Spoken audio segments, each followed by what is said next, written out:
Carlo കൊളോഡിയയുടെ പിനോക്യ എന്ന കുഞ്ഞൂട്ടൻ സ്വാതന്ത്ര്യാവിഷ്കാരം ചെയ്തിരിക്കുന്നത് doctor K Sreekumar. Kunjoottan തുടരുന്നു.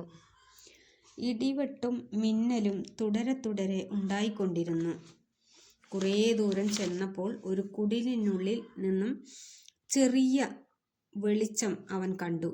വീടിന്റെ ഉമ്മർത്ത് തന്നെ ആരോ ഇരിക്കുന്നതും അവന്റെ ശ്രദ്ധയിൽപ്പെട്ടു. തന്റെ ശ്രമം വിഫലമായില്ല എന്ന് ആശ്വാസത്തോടെ അവൻ അങ്ങോട്ടോടി. ഒരു കാരണവരായിരുന്നു വീടിന്റെ ഉമ്മർത്ത് ഇരിക്കുന്നിരുന്നത്. ഉറക്കം വരാത്തതിനാൽ പുറം കാഴ്ചകൾ കണ്ടിരിക്കുകയായിരുന്നു അദ്ദേഹമെന്ന് തോന്നി. "നീ ഏതാ മോനെ? നിനക്കെന്താ വേണ്ടേ?" കുഞ്ഞൂട്ടനെ കണ്ടപാടെ കാരണവർ തിരക്കി. "വിശന്നിട്ട് വയ്യ, ഒരു കോഴിക്കാലോ പൊരിച്ച മീനോ കിട്ടിയാൽ നന്നായിരുന്നു മുത്തച്ഛ," അവൻ പറഞ്ഞു. "അതിനെന്താ, നീ ഇവിടെ നിന്നോളൂ, ഞാൻ അടുക്കളയിൽ ചെന്ന് നീ പറഞ്ഞതൊക്കെ കൊണ്ടുവരാം." കാരണവർ എഴുന്നേറ്റു അകത്തേക്ക് പോയി. അദ്ദേഹം മീനും ഇറച്ചിയുമായി വരുന്നതോർത്ത് അവൻ വായിൽ വെള്ളമൊഴുക്കി നിന്നു. ഒരു പണിയും ചെയ്യാതെ ഇങ്ങനെ ഇരുന്നു തിന്നുന്നതാണ് സുഖമെന്നും അവന് തോന്നി. അവിടെയും കുഞ്ഞൂട്ടന്റെ കണക്കുകൂട്ടൽ പിഴച്ചു. കാരണവർ വലിയൊരു മൺകുടത്തിൽ തണുത്ത വെള്ളവുമായി വന്നത് ഒരു നിമിഷം പോലും പാഴാക്കാതെ അദ്ദേഹം അത് അവന്റെ തലയിലേക്ക് കമിഴ്ത്തി.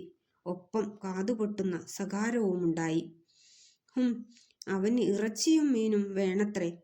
മേലനങ്ങാതെ തിന്നാനാണ് ചെക്കൻ്റെ പൂതി. അതവന്റെ മനസ്സിലിരിക്കേയുള്ളൂ. ഇനിയെങ്കിലും ഇങ്ങനെ ഇരുന്ന് നടക്കാൻ അവൻ ധൈര്യപ്പെടാതിരിക്കട്ടെ. കുഞ്ഞൂട്ടനാവട്ടെ നനഞ്ഞും കുളിച്ചും തണുത്തു വിറച്ചും ഓട്ടമായി. വിശന്നും തണുത്തും തന്റെ മരണം ഉറപ്പായതായി അവന് തോന്നി. വീണ്ടും ഒരിക്കൽ കൂടി ഭാഗ്യം പരീക്ഷിക്കാൻ നിൽക്കാതെ അവൻ ഓടി വീട്ടിലെത്തി. മരവാതിൽ തള്ളി തുറന്ന് നേരെ അടുക്കളയിലേക്ക് ഓടി. വാതിലടച്ച് കൊളുത്തിടാനും അവൻ മറന്നില്ല. മുട്ട പൊരിക്കാനായി കത്തിച്ച വിറകുകൾ കത്തിക്കഴിഞ്ഞിരുന്നില്ല. അപ്പോഴും കുറച്ച് തീ കാഞ്ഞിട്ടു തന്നെ ബാക്കി കാര്യമെന്നുറപ്പിച്ച് അവൻ അടുപ്പിനോട് ചേർന്ന് നീണ്ടു നിവർന്നു കിടന്നു. ഇളം ചൂട് അവന്റെ തണുത്ത മേനിയെ പുണർന്നു. നല്ല സുഖം തോന്നി അവന്.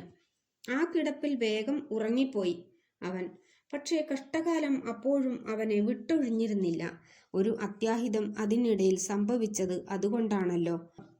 അത് ഇങ്ങനെ ചുരുക്കം. ചൂടുകൊണ്ട് സുഖമായി ഉറങ്ങുന്നതിനിടെ അവനൊന്ന് തിരിഞ്ഞു കിടന്നു. അപ്പോൾ അവന്റെ മരക്കാലുകൾ അടുപ്പിലേക്ക് നീണ്ടു. അടുപ്പിലെ വിറക് ഏതാണ്ട് കത്തിത്തീരാറായ നേരമായിരുന്നു അത്. കുഞ്ഞൂട്ടന്റെ മരക്കാലുകളിൽ തീ പടർന്നത് വളരെ വേഗമായിരുന്നു. നിമിഷങ്ങൾക്കകം അവന്റെ 2 കാലുകളും കത്തിപ്പോയി.